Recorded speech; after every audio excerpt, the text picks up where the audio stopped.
They don't confront you. They don't argue with you. They just start treating you like background noise. And it usually happens because of quiet habits you don't even notice. Today, you'll learn 10 subtle habits that make people lose respect for you, at work, in relationships, even with friends. And the scariest part, most of them feel polite. They feel nice. They feel normal. But respect doesn't disappear in one dramatic moment. It leaks out in tiny signals. And near the end, I'll give you a simple rule to audit your behavior in real time so you can stop the leak before you feel it. Let's start with a truth nobody likes hearing. People don't respect the person who's always trying to be understood. They respect the person who's clear. Habit 1. You over-explain simple things. You say sorry before you even speak. You add backstory nobody asked for. You defend yourself against an attack that never happened. It sounds like, "Sorry I'm late, traffic was insane, and then I couldn't find parking and my phone died, and here's what the listener feels, uncertainty." And uncertainty reads as low status. A calm person gives the headline, not the documentary. Instead of a paragraph, try this. "Sorry I'm late. Let's start." That's it. You're not hiding. You're not lying. You're simply refusing to beg for approval. And in a minute, you'll see why this same habit destroys respect even faster in relationships, because habit 4 is where most people permanently downgrade themselves. Habit 2. You speak like you're asking permission. Listen closely to your endings. Maybe. I guess. Sort of. Unless you think it's stupid. People can't respect what they can't feel. If your sentences collapse at the end, your presence collapses too. This doesn't mean you become aggressive. It means you remove the self-erasing language. Try swapping, "I think we could maybe do it like this," for, "My suggestion is we do it like this." Same idea, different signal. And the best part? You don't have to feel confident first. Confidence often comes after the behavior, not before it. Now here's the habit that looks like humility but sounds like weakness. Habit 3. You laugh at yourself to make people comfortable. A quick joke is fine, but if your identity is self-discounting, people will take the discount. You call yourself an idiot when you make a small mistake. You say, "I'm probably wrong," before sharing a thought. You roast yourself so nobody else can.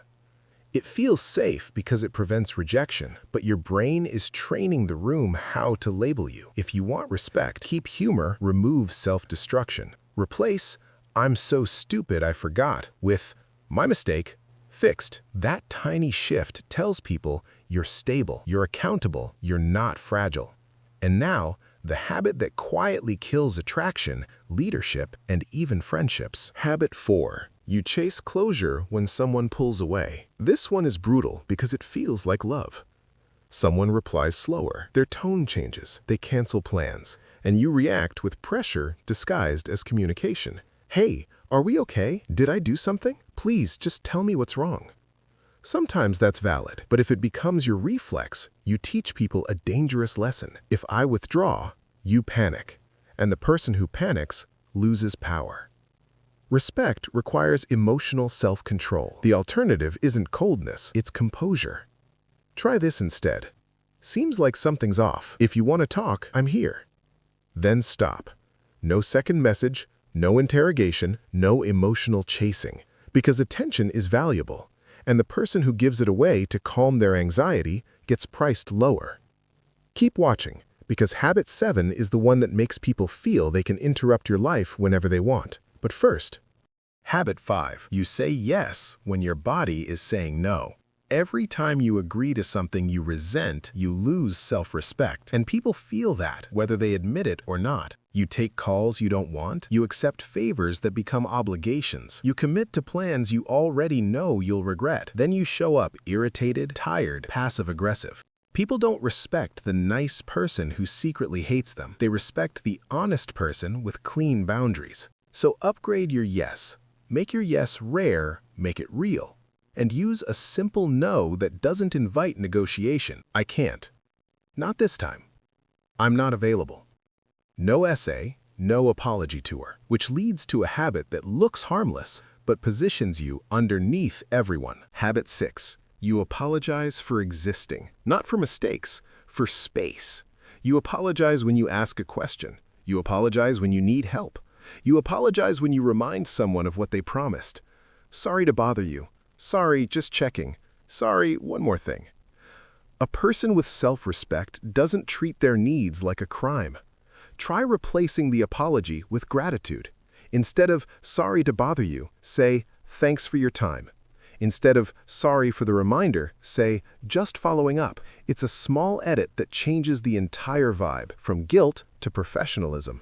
Now, here's a habit that makes people lose respect fast because it makes them feel confused about where you stand. Habit 7. You're available on demand. This one creates a silent hierarchy. If people can reach you anytime, if you respond instantly to every message, if you drop your plans the moment they ping you, you become a convenience, and convenience isn't respected, it's used. Respect comes from predictable boundaries, not hard to get, just not always accessible. Try this rule. Respond when it's reasonable, not when it's urgent for them. And if someone complains, don't over-explain. A calm line is enough. I'll reply when I can, because your attention is your life, and anyone who gets unlimited access will value it less. Now, this next habit is sneaky because it doesn't sound like weakness. It sounds like honesty, but it's actually self-sabotage. Habit 8. You reveal your insecurity before anyone asks. You walk into a room and say, "I'm not really good at this. I didn't prepare much. This is probably a dumb idea." You think you're lowering expectations, but what you're really doing is pre-labeling yourself. And once people accept a label, they stop looking for evidence. If you're nervous, you don't need to announce it. If you're new, you don't need to apologize for it. Let your work speak. And if you must acknowledge something, do it with ownership. I'm new to this, so I'm focused on learning fast. Same truth, different energy. Now here's a social habit that destroys respect because it signals you don't trust your own reality. Habit 9. You let small disrespect slide, then explode later. You smile when someone makes a joke at your expense. You ignore the interruption. You accept being talked over. Then, 2 weeks later, you snap, and the room thinks, unstable. Respect isn't built by being tolerant, it's built by being consistent. You don't need drama. You need immediate, small corrections. Try simple, neutral lines. Don't speak to me like that. Let me finish. Pause. What did you mean by that? No anger, no lecture.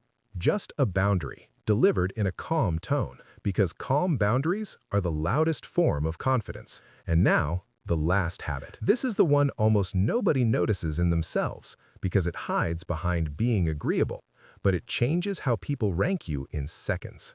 Habit 10. You change your personality to match the room. With one friend, you're confident. With another, you're timid.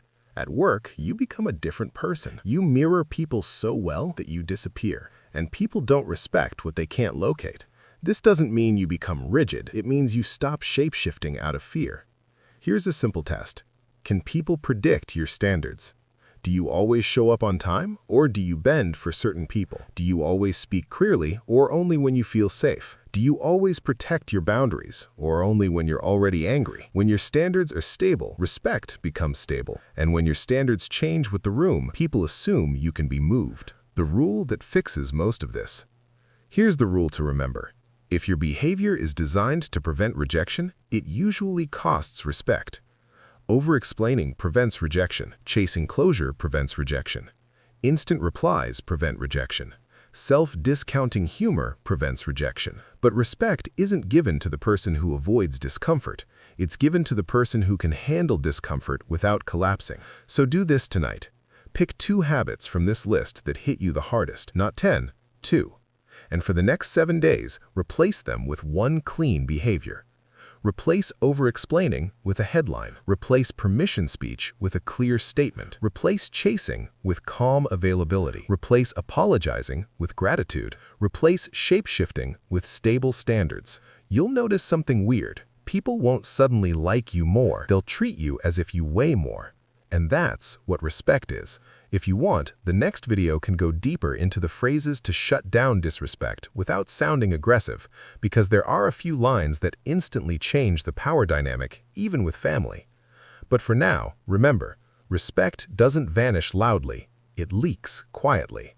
Stop the leak, and you stop the problem.